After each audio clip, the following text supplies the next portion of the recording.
is sky the limit.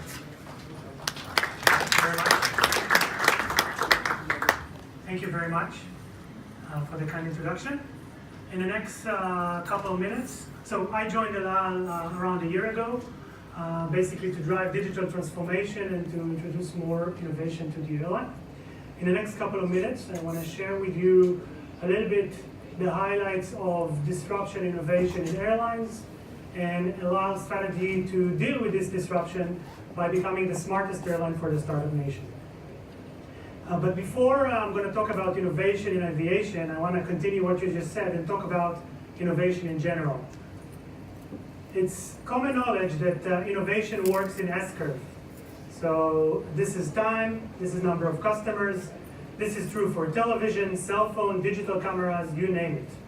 Any new technology, in the beginning you'll have early adopters, then at some point all the majority will jump on the bandwagon, and then at the end, everybody adopts the new technology. It's the new normal.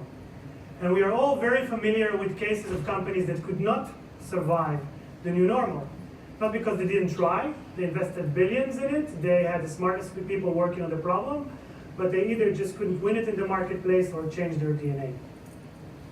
Now what makes this especially challenging in a world where innovation is increasing its pace and there's constantly technology innovation is actually that S-curves build on top of each other.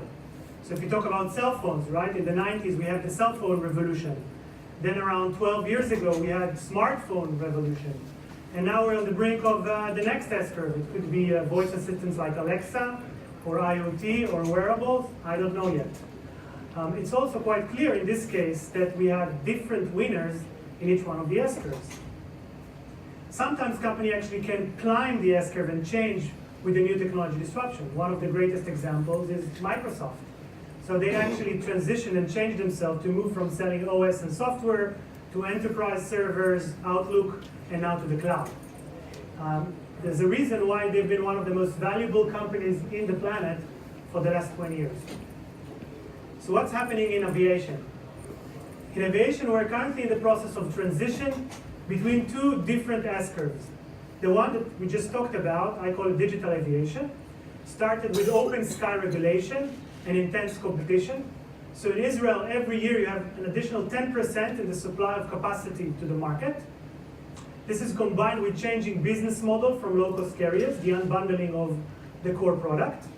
And of course, what fuels this S-curve is customers going digital, where they can search, compare, and buy tickets across a million different websites and airlines. And then we're just starting the next S-curve, which will be all around the use of data, machine learning, and AI. It will be all around who's going to win and own the customer based on creating customer experience and loyalty based on leveraging their data. It will be all around who can transform the value chain. More about that later. And the challenge for us is that we actually have to fight these two frontiers at the same time. On one hand, we have to keep innovating on the digital front. So for example, we recently launched a new mobile app with significant improvement that creates a better experience for our customers at their day of travel. We're also innovating our core product. So we're buying new planes, we're refurbishing existing planes, we're installing Wi-Fi, we're opening new routes. Here I have the example of the route to San Francisco that will start in May, and I hope that many of you will fly that route, basically connecting Silicon Valley and the startup nation. At the same time, while we're doing all of that, we are preparing for the next S-curve. Now, why AI is so important for airlines? I don't know if many of you are aware, but airlines and aviation is actually one of the most complex industries out there. It's actually a mix of many different industries combined. For example, Elal is the biggest restaurant in Israel. We feed 6 million customers every year. Think about the logistical complexity of preparing that food, bringing it to the customer, getting rid of the waste, if I want to connect it to Loop. We also have massive engineering and production maintenance factories, right? Every big plane, actually every few months, have to be taken apart completely, checked across all sides, and then built again. We're also an industry that's super rich in data. So the rule of thumb is that a modern airplane generates 1 terabyte of data every flight. Think about the magnitude of that. We're also an industry with rich use of advanced analytics. So you're all probably aware that when you fly, the person next to you in the same seats actually paid a very different price. The reason behind it is we have fixed capacity, basically flying tubes of metal through the air with fixed cost, most of it fuel, and we have to maximize the revenues. And we have dozens of analysts and analytical software that employs economic theory, game theory, and other analytics methods to make sure we maximize that revenue.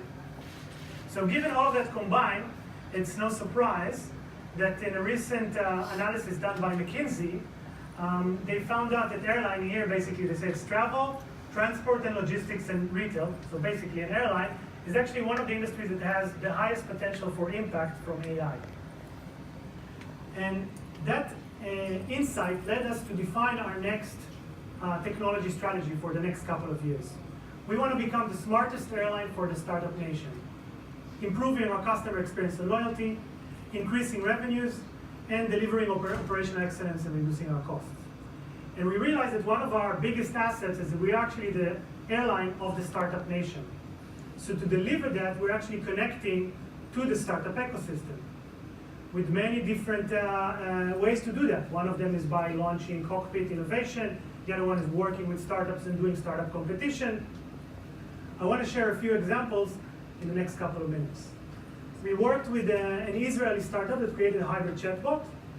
Basically what it does is when you can actually chat to our call center via WhatsApp, the bot will try to answer. And when the bot cannot answer you, they'll actually transfer it to an agent in the background, and the agent will then respond to the customer, and the bot will support the agent.